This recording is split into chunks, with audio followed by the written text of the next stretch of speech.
nacimiento a Benito Juárez en el estado de Puebla se le conoce como el Benemérito de las Américas, cuya frase que inspiró a todos los mexicanos se recuerda hasta hoy en día y se considera fuente de inspiración para todos los ciudadanos. Su célebre frase fue: entre los individuos como entre las naciones, el respeto al derecho ajeno es la paz. Esta fuente inspiró a la mayoría de los mexicanos. Benito Juárez vivió una de las épocas más importantes de México, considerada por muchos historiadores como la consolidación de la nación como república. Juárez marcó un parteaguas en la historia nacional y fue protagonista de primer nivel de esta época. Su biografía durante los años que ocupó la presidencia es parte importante de la historia de México. El Museo del Ferrocarril es por más de 27 años, la historia, la magia y la nostalgia han poblado los espacios de los antiguos patios de maniobra y servicio de las estaciones del ferrocarril mexicano. Este museo tuvo una función años anteriores, el cual fue impulsada por Porfirio Díaz. Fue construido en el siglo XIX. El museo conserva, estudia y difunde el legado ferrocarrilero desde su apertura el 5 de mayo de 1988. Está compuesto e integrado por locomotoras, carros de pasajeros, coches de carga y cabuses que desde entonces crean un entorno de por sí suyo en el movimiento incansable del museo. Los trenes y sus objetos avivan la imaginación, el pasado se crea en los recorridos dramatizados y las exposiciones son pretexto y motor para el encuentro con la cultura y la historia de la industria en México y el avance de la comunicación que se buscaba en esa época. Como les mencionábamos, este museo que años atrás se creó con la intención de comunicar a México y crear nuevas formas de comunicaciones y transportes, como lo era el objeto principal, Puebla-Veracruz. La Catedral de Puebla representa la desamortización de la Iglesia, también llamada como Nuestra Señora de la Inmaculada Concepción, de acuerdo a su advocación mariana, en la sede episcopal de la Arquidiócesis de Puebla. Es una de las más importantes inmuebles del centro histórico declarado Patrimonio de la Humanidad. Tiene la prerrogativa de ser el primer templo suntuoso que bajo buenos diseños se hizo en América. Consagrada en 1649, se adelantó a la Metropolitana de México, que fue dedicada en 1653. Del inicio de su construcción en 1575 a su consagración transcurrieron 74 años que se ubican durante el periodo de tres reyes de España, Felipe II, Felipe III y Felipe IV. Los contratiempos a lo largo de esos años permitieron numerosas modificaciones a la traza original, identificada principalmente por sus torres. La Torre Norte, la única que tiene campanas, llamada también Torre Vieja, se terminó en 1678. Durante el reinado de Carlos II de España, sin costo de vidas y a cargo del maestro mayor Carlos García Durango, según consta en la inscripción grabada en la pared interior del primer cuerpo de la torre, las dos torres al frente del templo son iguales y cuadradas, cuyos cubos montan a la altura de la fachada principal, rematados en cornisa. Sobre este sube el primer cuerpo, que es orden dórico, con 3 pilastras en cada frente y 2 arcos para campanas. La Catedral de Puebla es un gran ejemplo de cómo se hace la división de poderes e iglesia. El Honorable Congreso del Estado de Puebla es un gran ejemplo de cómo se crea el liberalismo, debido a que se formaba una república federal donde se dividen los 3 poderes. El Honorable Congreso del Estado de Puebla, en términos del artículo 32 de la Constitución del Estado Libre y Soberano de Puebla, es una asamblea de diputados en la que se deposita el ejercicio del poder legislativo de dicha entidad. Ello deviene de lo dispuesto en los artículos 2 y 3, primer párrafo, que la letra dicta que el Estado adopta para su régimen interior la forma de gobierno republicano, representativo y popular, teniendo como base de su organización política y administrativa el municipio libre. Artículo 2. Por lo que el pueblo ejerce su soberanía por medio de los poderes de Estado, en forma y términos que establecen la Constitución Política de los Estados Unidos Mexicanos y la particular del Estado. De esa manera, al tener como base la división de poderes para el ejercicio de la soberanía popular en la figura del gobernador del Estado de Puebla, se deposita el ejercicio del poder ejecutivo. En el Honorable Tribunal Superior de Justicia del Estado de Puebla se deposita el del Poder Judicial. En el Congreso del Estado de Puebla se deposita el ejercicio del Poder Legislativo. A su vez, el Ayuntamiento es el órgano en el que se deposita el ejercicio del gobierno de los municipios de la entidad. Actualmente, el Honorable Congreso del Estado de Puebla se integra con 41 diputados, de los cuales, de acuerdo al artículo 33 de la Constitución poblana, 26 son electos por el principio de la mayoría relativa mediante el sistema de distritos electorales uninominales y hasta con 15 diputados electos por el principio de representación proporcional. El gobierno del Estado de Puebla es otra representación de la división de poderes, como ciertos poderes se encargaban de ciertas facultades y obligaciones para poder mejorar la administración del Estado. Este gobierno está ubicado justo en el corazón del centro histórico poblano, donde podrían tener acceso fácil para poder consultar cualquier tipo de situación y acercarse a este mismo. Es formalmente conocido como el edificio de protocolos de la administración estatal y durante muchos años diferentes gobernadores despacharon desde su interior. Sin embargo, su origen estuvo alejado del ejercicio del poder político.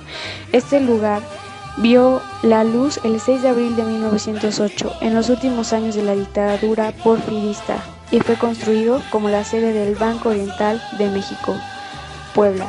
Fue creación del arquitecto Alfredo Giles y del ingeniero Carlos Bello y Acedo, quienes habrían recurrido a las estructuras de acero para levantar el inmueble, lo que también habría implicado una técnica innovadora para su tiempo. Apunta que este edificio tenía un estilo francés eléctrico que fue rematado con mansardas, buhardillas y una cúpula en la esquina. El periódico El Sol de Puebla es un gran ejemplo de liberalismo, donde las personas empezaron a opinar y podían comentar todo lo que deseaban respecto al gobierno o las situaciones que se vivían día a día dentro del estado de Puebla. El Sol de Puebla es un diario mexicano fundado el 5 de mayo de 1944 en la ciudad de Puebla, Puebla, perteneciendo a Organización Editorial Mexicana y anteriormente a la organización periodista García Balseca. Aparecía todos los días y contaba solo con 4 páginas con la función de informar a los lectores sobre las noticias del exterior y de la corte. Principalmente se especializó en asuntos políticos y diplomáticos. Una de las grandes ventajas de este periódico es que no solamente informaba sobre las noticias a los ciudadanos, sino que asimismo hacían reportes de los acontecimientos más importantes y sobre las opiniones que los mismos ciudadanos creaban y fundaban y luchaban.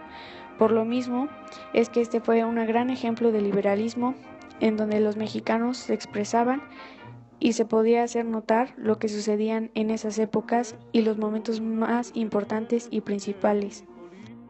El Palacio Municipal de Puebla es la sede del Ayuntamiento de la ciudad de Puebla de Zaragoza, ubicado frente a la Plaza Mayor del Centro Histórico, Patrimonio de la Humanidad desde 1987. El edificio actual, de estilo de la arquitectura isabelina, con influencias del neoclásico y del renacimiento italiano, fue iniciado en 1887 y terminado en 1906, lo cual refleja un gran proyecto de esfuerzo, de construcción y de tiempo para su elaboración y finalización.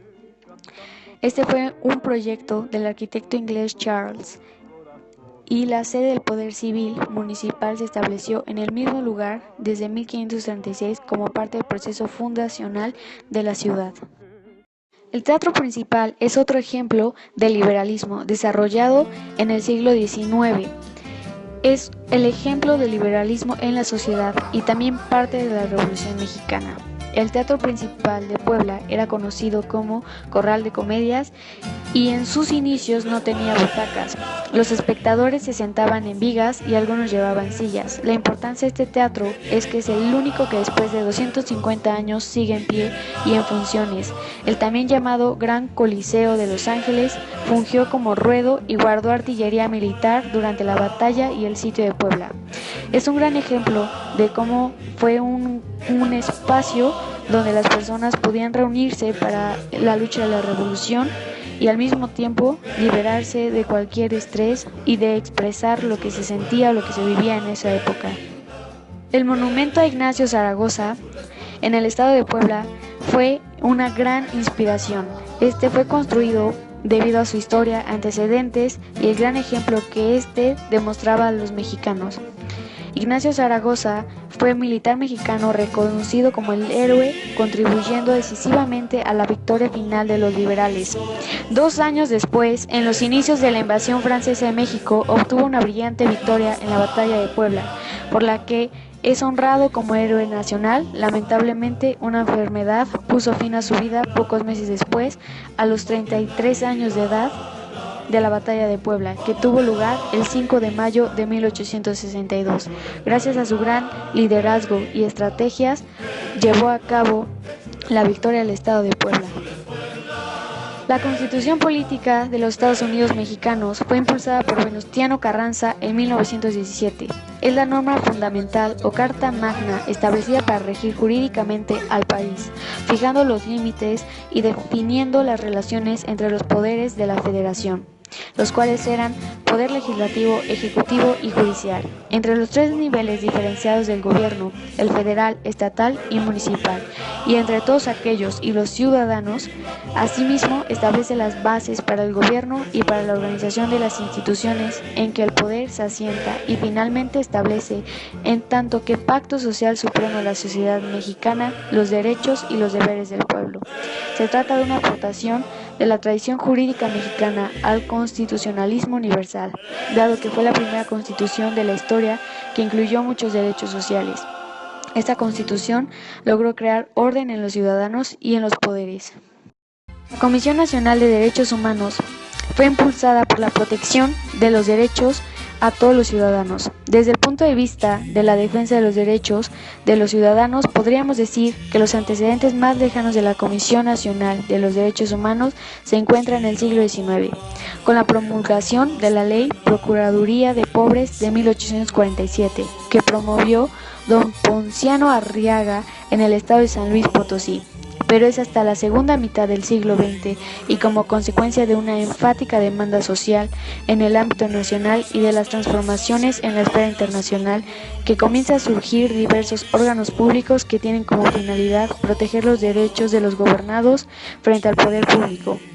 Así, en 1975 se creó la Procuraduría Federal del Consumidor, teniendo como finalidad la defensa de los derechos de los individuos, pero no necesariamente frente al poder público.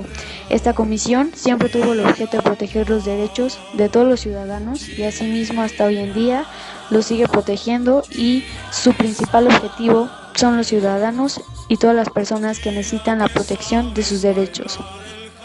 La Casa de los Hermanos Cerdán es un gran ejemplo de cómo en Puebla también se luchó por la revolución. La casa de la familia Cerdán Alatriste, encabezada por doña Carmen Alatriste, nieta del ex gobernador liberal poblano Miguel Castulo Alatriste, y Manuel Cerdán Güemes, un zapatero de la ciudad. Tuvieron como hijos a Carmen, Aquiles, Natalia y Máximo Cerdán. Por las injusticias locales que se realizaban, el gobernador Martínez y a nivel nacional Porfirio Díaz, los hermanos Cerdán se unieron al partido antireeleccionista que dirigía Francisco I. Madero. La responsabilidad de los Cerdán era, entre otras cosas, repartir municiones y pólvora por toda la región poblana y apoyar al estadillo de la Revolución Nacional. El 20 de noviembre de 1910 se considera que la Revolución Mexicana dio inicio en Puebla porque el 18 de noviembre, 2 días antes de lo programado a nivel nacional, Miguel Cabrera, jefe de la policía de Puebla, realizó un cateo a la casa de los hermanos Cerdán y ante el impedimento de estos, que se sintieron descubiertos, dio inicio la refriega.